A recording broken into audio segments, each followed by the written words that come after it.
I'll be talking about some improvements we made to the Vulkan buffer and image copies in Turnip. These are the Vulkan commands we'll be talking about. These are all transfer commands which do a buffer to buffer, buffer to image, image to image, image to buffer copy. Internally, we use the A2D hardware to implement these, although we do have to fall back to the 3D path in some cases.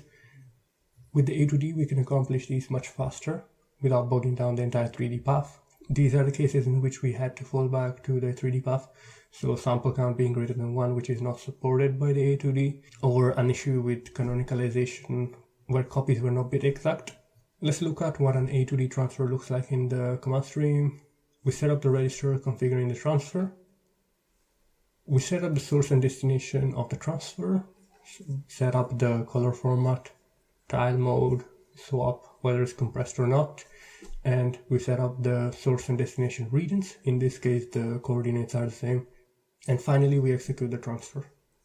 The first improvement I want to talk about is the half precision bit for float 16 formats.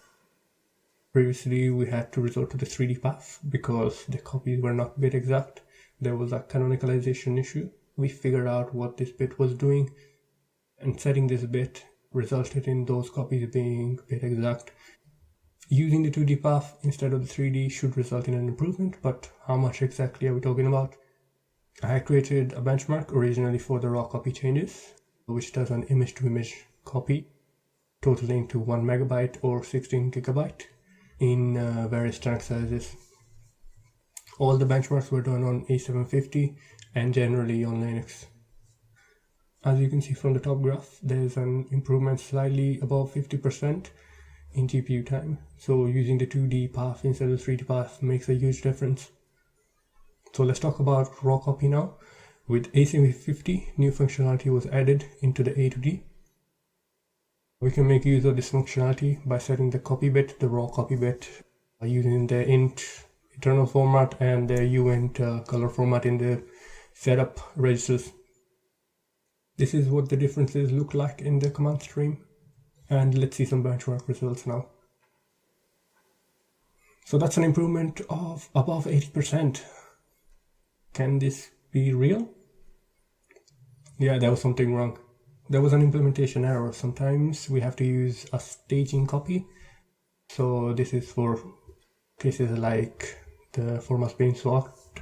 So where the hardware swap doesn't match or the color format doesn't match between the tiled and the linear version of the format.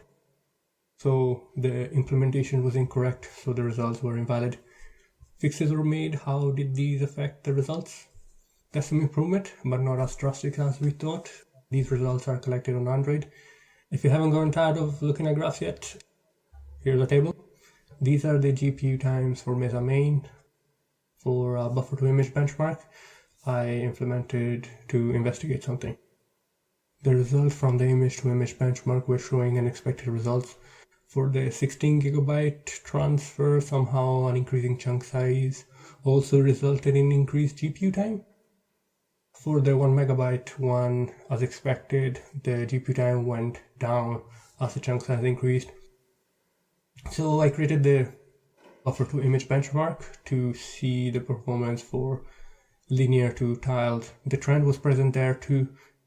I believe it's not present in the buffer to buffer copies. So something's up, but the mystery still hasn't been solved.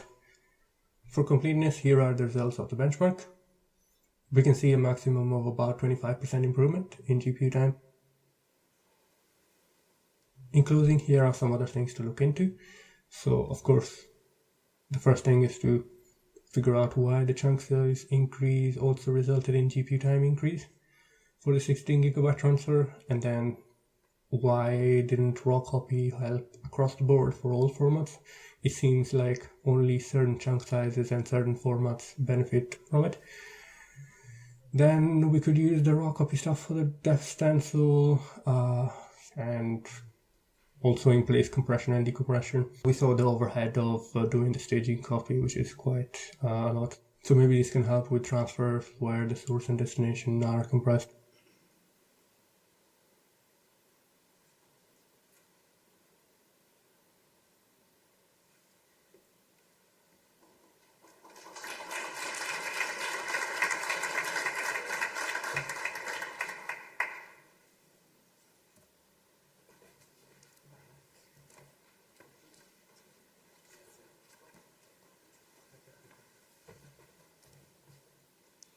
Cool, can everyone hear me? Seems good. I'll be talking about improving the current state of the DRM in-kernel client ecosystem. To quickly review what this encompasses is a couple of applications that blit content. Everyone's probably familiar with FBCon, which powers the frame buffer consoles we see when we boot up a system and don't run a display manager. Bootsplash is a work in progress application to be supported in this framework. There's no working implementation yet. DRM Panic is a blue screen of death equivalent for Linux. It's very helpful. Previously, there was no way to know why a system goes down, or more specifically, when you're running a desktop environment, you'll just see the desktop environment frozen. You won't actually know what's happened, that a kernel panic has occurred. One of these is unlike the other two, and we're going to delve more into that. Adopters of these in-kernel applications, there are 57 implementers for FBdev emulation support for backing frame buffer consoles, while only 14 implement DRM Panic. The reason for this has to do with the differing APIs and requirements, and we're going to delve into how to unify them, and unfortunately, having some differing APIs adds development cost as well as testing costs. Setting up FBdev emulation support. The first thing a driver does is it sets up an FBdev probe callback to back FBdev emulation support. And in that process, a buffer is allocated to back the frame buffer console. Next, FBCon blitz content to the FBdev backed frame buffer. And optionally, a DRM driver can implement a callback to do post-split operations on the frame buffer. This can be used to implement shadow buffering or do any other operations required to display the content. DRM Panic works in a very similar manner, except it doesn't allocate a frame buffer console. Instead, it uses the one that's already presented. Finally, there's get_scan_out_buffer, which is used by the application to update content for the presented scan-out buffer. And lastly, there is an optional callback to do any required operations needed for displaying the content after the blit. So the two applications look very similar in terms of their flow, minus the frame buffer allocation. And so for accessing the underlying buffer for scan-out, it might be possible to unify the structures, and doing so might allow for further commonization of the interfaces. So if you look at DRM scan-out buffer and DRM client buffer, you'll see a lot of similarities, one being that a lot of content for DRM frame buffer is shared between the two. Also, we can unify the APIs themselves to a degree. There was a proposal to support future client applications in a single DRM client infrastructure. And the idea was that for both boot splashes and FBCon support, we would be able to use this unified API, and future in-kernel applications being developed could use them. Unfortunately, DRM Panic needed to use a separate API due to the fact that it is used under the condition that the kernel crashes and there are some specific requirements. So get_scan_out buffer is designed to work even under a kernel crash by using the memory mapped plane that is currently presenting to the display. So there's no need to remap a buffer, and this will work more reliably in a crash. However, for those who do not implement this flow, why not resort back to the DRM client API, and even though it's riskier, try to remap the allocated buffer? And so worst case scenario, you might get DRM Panic support even in a crash without the implementation, but it's more risky. And then the best case, drivers can later adopt the get_scan_out buffer path and support the minimal risk method to supporting DRM Panic. And if you have any feedback on this unification effort or any suggestions on DRM client support, we're very interested because we believe that in-kernel client applications are important to the Linux kernel ecosystem. There are 4 of us at XDC. You can reach out to us on the NVIDIA forums, and you can reach out to me for any development discussions at my email. Thank you so much for your time.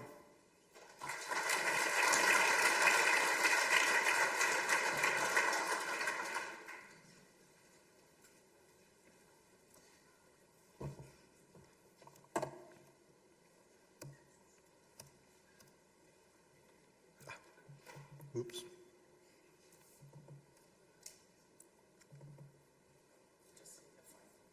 F5. Okay. Hello everyone, my name is Doğukan Korkmaztürk. I'm an engineer in NVIDIA's Linux graphics team, and today I'm going to rant about screencasting on Wayland. As you know, Wayland is replacing X11, and it changes how things work under the hood, and screencasting is one of those things. While working with screencasting on Wayland, we run into some issues, and today, hopefully, we can discuss about these issues. Before we start, I listed some of the use cases of screencasting here. This is by no means a complete list, but it shows you that it's a fundamental feature of a modern desktop. And the issues that I'm going to talk about affects all these use cases. There are also different ways to do screencasting on Wayland. In the user space, there are different PyFire-based approaches. There are different Wayland protocols for it. And in the kernel space, you can grab the frames directly from KMS, but it is out of topic for this presentation. The first issue I would like to talk about is explicit sync. You may be familiar with Linux DRM sync object protocol in Wayland. It is used for synchronizing compositors and clients while accessing some common shared buffers. With screencasting, we need to do a similar synchronization. When you think about it, the problem is the same. But here, instead of clients presenting to a compositor, the compositor presents to clients. Interestingly, there wasn't a way to do this synchronization explicitly until recently. Our friends at Red Hat added support to share DRM sync objects to PyFire and started to use it in Mother for screencasting. We contributed a similar approach to Kevin on the compositor side and OBS in the client side. So if you're a compositor developer that wants to add explicit sync to your screencasting implementation, you can use OBS as a test application. Or if you're a client developer, you can just use OBS as an example code. Unfortunately, the Wayland protocols for screencasting do not support explicit sync. We would like to work closely with the community to add this support. And lastly, and I think this is like one of the biggest issues, implementing explicit sync in clients requires every single client to implement it themselves. Unlike Linux DRM sync object protocol, which is usually used through EGL or Vulkan WSI by clients, there is no abstraction here like on top of screencasting. So if you're a client developer, please consider implementing explicit sync yourself. And it's same for composer developers. Please implement it. Another issue I would like to talk about is this permission scheme used in XDC desktop portal-based approaches. When an application starts screencasting session, Composer usually shows a screen like this. This screen has like multiple uses. It allows users to grant permission to the recording application by choosing what to record from. The problem is, while this is good for security, it requires physical input from the user, so it is really hard to use this for automation or remote use cases. Also, clients can't really request a specific screen to record from. They need to record whatever the user chooses here. There are different ways to work around this window by using session tokens, but problem is creating the very first session still requires physical input from the user. So it's not a complete solution. Also, we have observed some inconsistent behaviors between compositors while handling these session tokens. So we believe that there is a need for a common ahead of time permission scheme to allow users to specify apps that you can record the screen. And that's all for my rants. If you have any solutions to these, please come talk to us, or if you have any questions, come talk to us as well. We are like 4 or 5 people here. I couldn't even count how many. So yeah, that's all. Thank you so much.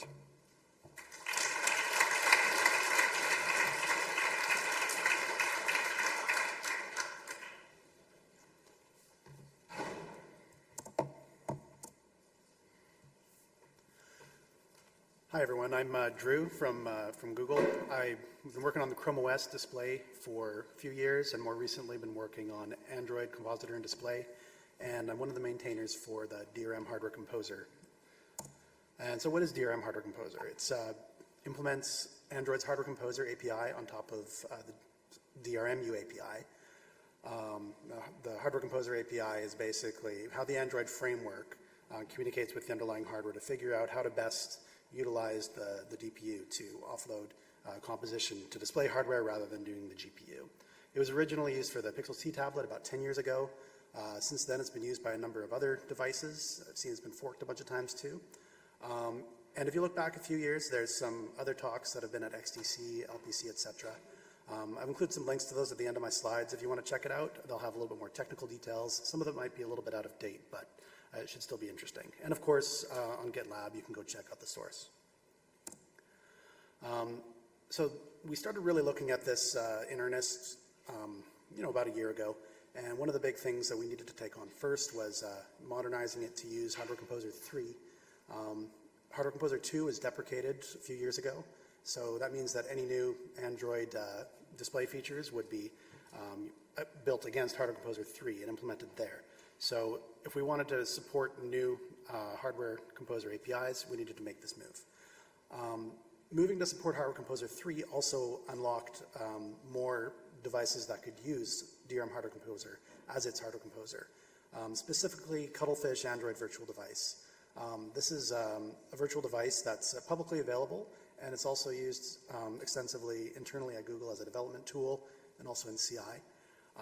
One of the things that we were able to do, because Cuttlefish is able to use DRM Hardware Composer, is there's some great work from Deborah Brower at Collabora, shout out to her, for bringing Cuttlefish into DRM Hardware Composer's CI in GitLab.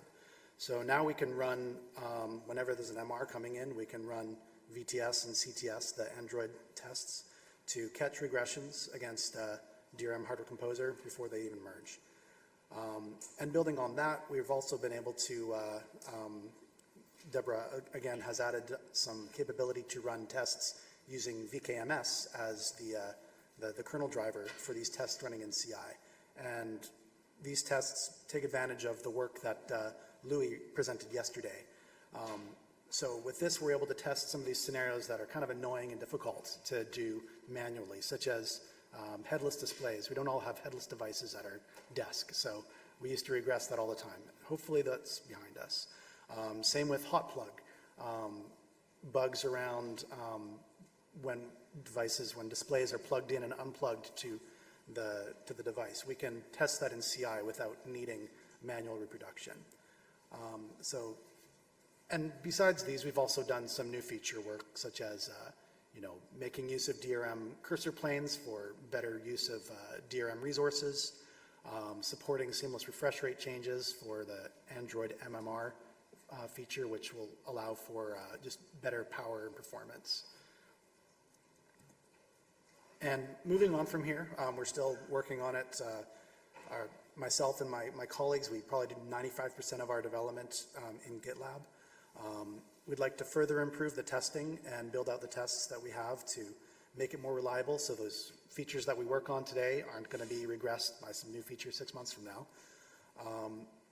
We want to be supporting the newest Hardware Composer APIs. As you may know, they are typically developed internally in Google and pushed out to AOSP through regular releases.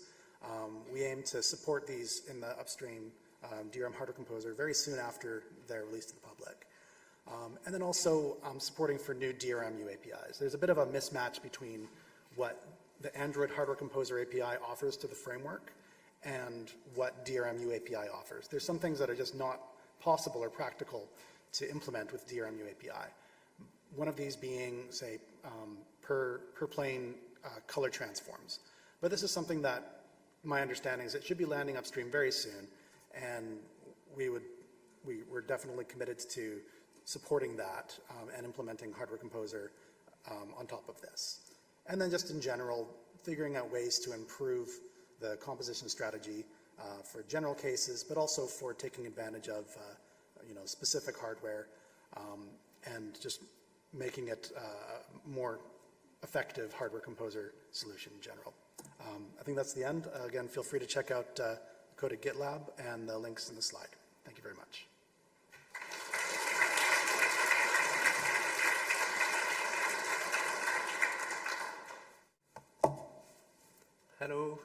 one.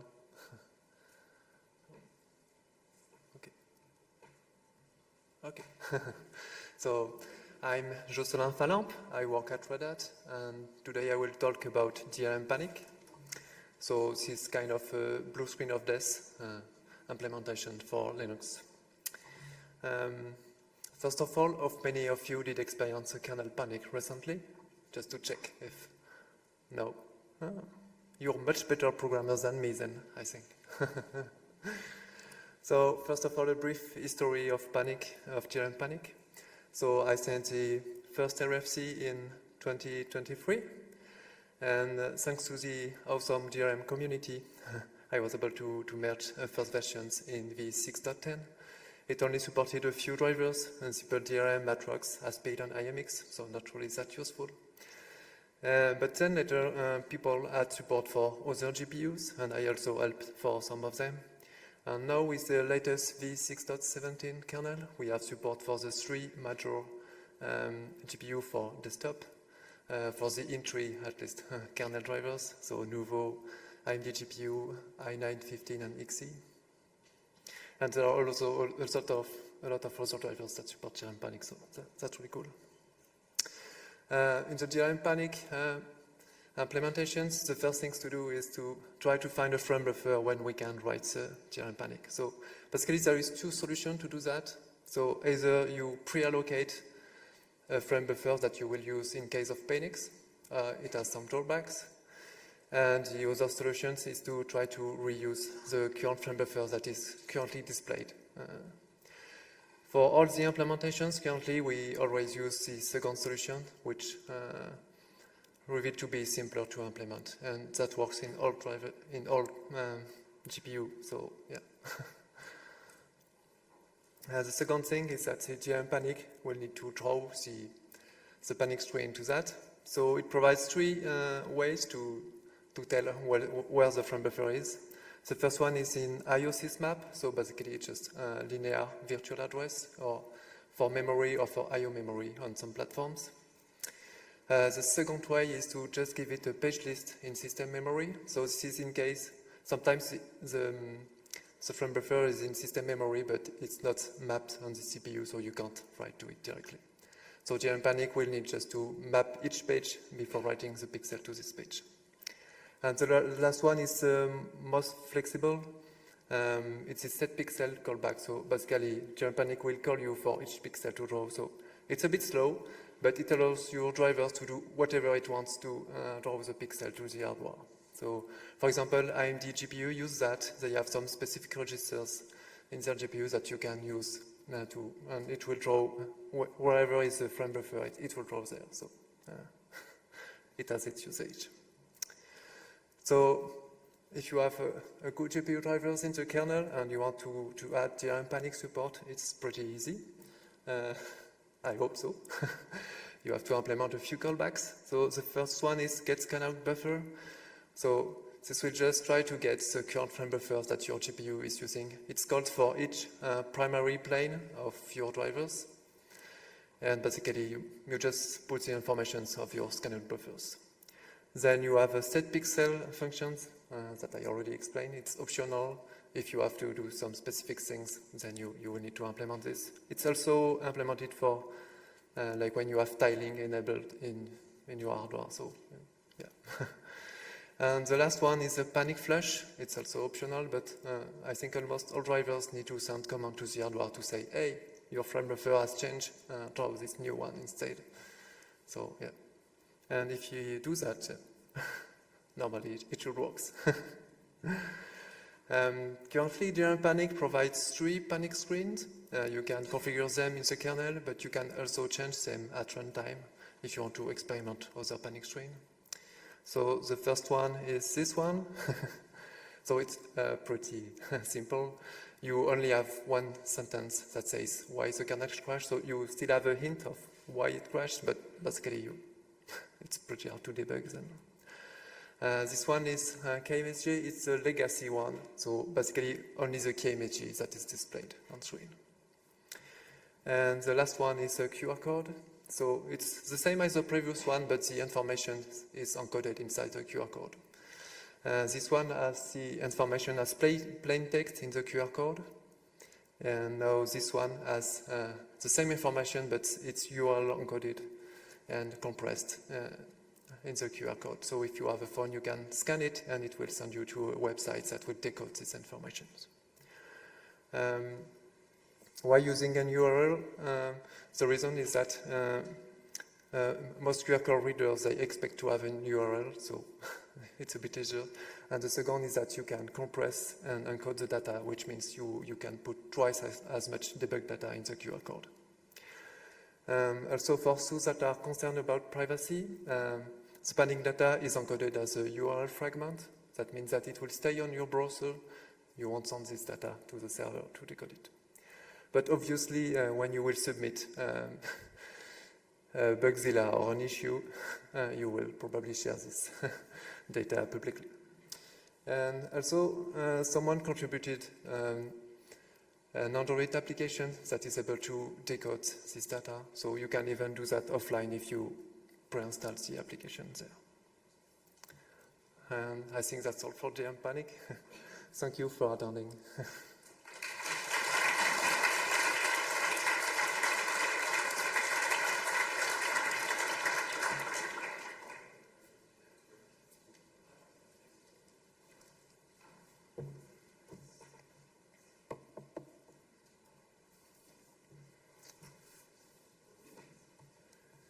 Okay. Hello, everyone. My name is Austin Shafer. I lead our Wayland development at NVIDIA, and I'm here today to talk about wltest. So what is wltest? This is actually an idea that I came up with at last year's XDC. Basically, our motivation is we would like to have automated testing of window resizing. We don't have a good way of doing that on Wayland right now. We kind of needed something. So this is what we've started. It's an open source Wayland test suite. It's written in Rust. It's on the free desktop GitLab if you'd like to check it out. And again, the main thing is resize, but we also have minimize, maximize, full screen.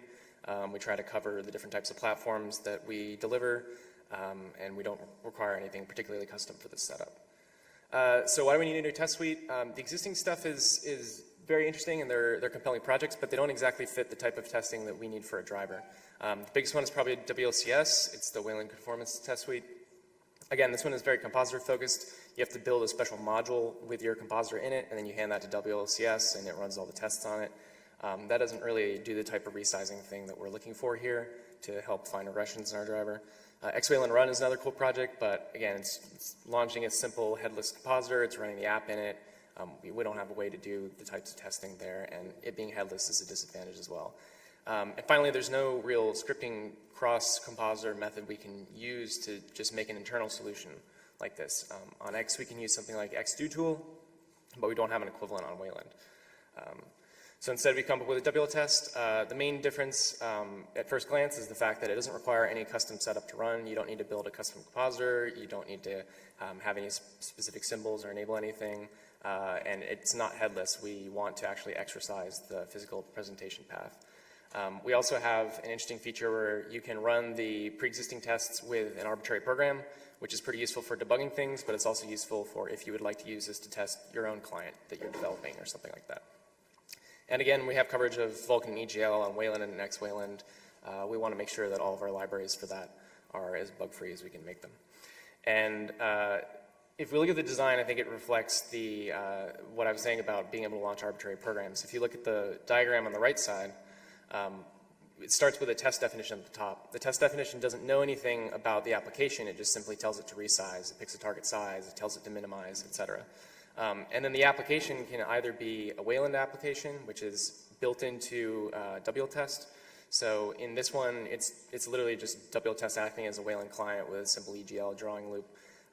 It self-resizes with the XDC protocol, so it's very controllable from our perspective as we write the tests. It's very straightforward. The more complicated case is an external app, and so this is either a child process or a process that you told wltest about, and wltest is going to resize it and modify it, and this introduces a lot of complexity because obviously on Wayland you usually only know about yourself. You don't really have access to other things. So for that, to do that foreign top-level management, as it's called, we need to have a certain compositor specific way of doing it. And so if you see in the bottom right of the diagram, there's a control module we have that has compositor specific backends. At the moment, we only have one for KDE. We want to add more compositors. And in KDE, we're using the Quinn JavaScript framework so that we can tell it to resize things. We can add other backends for wroots protocols, or I think GNOME has a similar JavaScript API. And so we end up with this control mechanism with compositor-specific backends. I think this is a good example of where I think things will head on Wayland in the next few years. There's a lot of different opinions about how you should do things like for and top-level management, and I don't think we're going to come up with a magical Wayland protocol that solves that for everybody and makes everybody happy. I think it's much more likely that we have something like this where apps need a consistent way to write a cross-compositor solution that runs on GNOME, KDE, wroots, etc. But they can't write a specific backend for each. I think there's room to leverage something like this, but maybe in its own separate library, like a libWayland automation, or even generalize it to just a libdesktop automation, since the backends don't have to be Wayland specific. So yeah, I think this is an interesting example of something that kind of naturally emerged when we were making the solution, but I think it's a good example of how certain things can be designed in the Wayland ecosystem. And for future work, like I mentioned, we want to support more compositors. We want to ensure that our driver runs on a very, very broad spectrum of things, and so we want to add support for that in wltest. We also want to add more test cases. Right now, our primary example was resize, but there's a lot more to a working desktop than resizing. Resizing just happens to cause a lot of issues because it works so many paths in our driver, but we definitely want to add more test cases for other things. Another interesting idea is validating the output. Right now we just make sure that there's no hangs or crashes because that's the most common symptom we see. But how do you make sure there's no flickering, no corruption? This is actually a really hard problem. If you're resizing something and the clock changes, that might mess with your idea of what the background should look like. So there's a lot of corner cases there. And finally, if you're interested in this, please reach out. There's nothing NVIDIA specific in this right now. We don't want to have anything NVIDIA specific in this. So we would love to collaborate if you have ideas or if you'd like to use it. We are all ears on that. And yeah, that's all I have for today. Thanks for your time.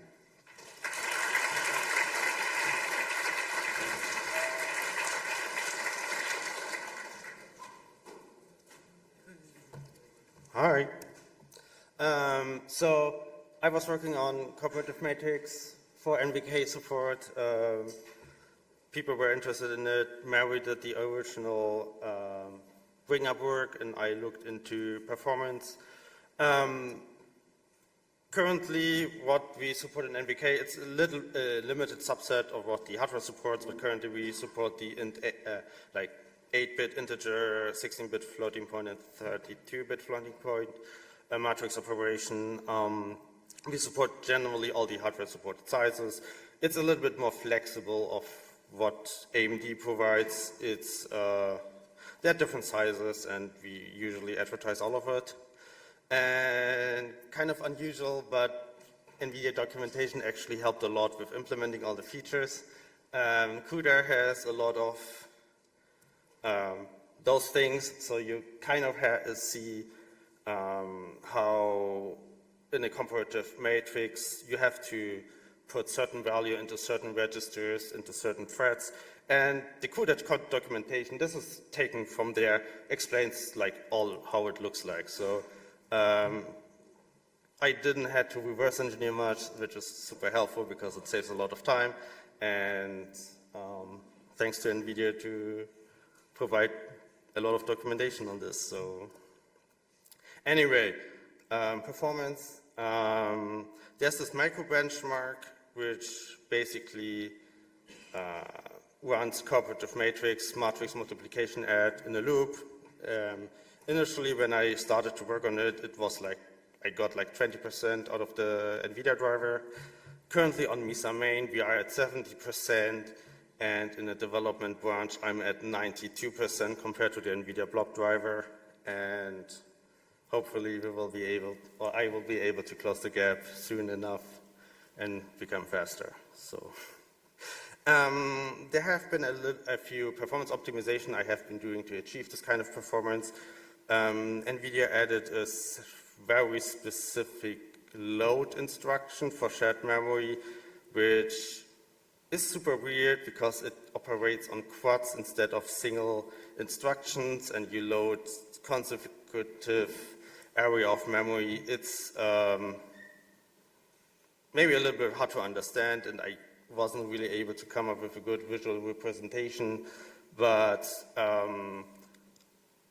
the short explanation is you have addresses stored in various threads in their registers, and depending on the quad you belong, like the invocation belongs to, it has to fetch the address from a different invocation, and it magically kind of works. I have no idea if it's useful for anything else, but it allows us to get rid of a lot of address calculation, which makes it pretty decently fast. There's also like the fun topic of occupancy on NVIDIA hardware, where you have like your shared resources like registers and shared memory, and turns out we didn't configure the hardware properly, and instead of running, for example, 2 workgroups, we just ran 1, and we had like half the performance. Doing this work also made games a lot faster, at least certain ones which are very compute heavy. So that was very helpful, and it also gave me double speed in cooperative matrix performance. The other thing I was looking into, which was very interesting, is the memory barrier instruction. You can kind of decide on the scope where the barrier is effective, and apparently if you use those certain modes, one of them is super slow and the other is super fast, and that also gave me a lot of performance. And the next thing I'm kind of looking into, and I also had a lot of discussion about this at the event, is load stores.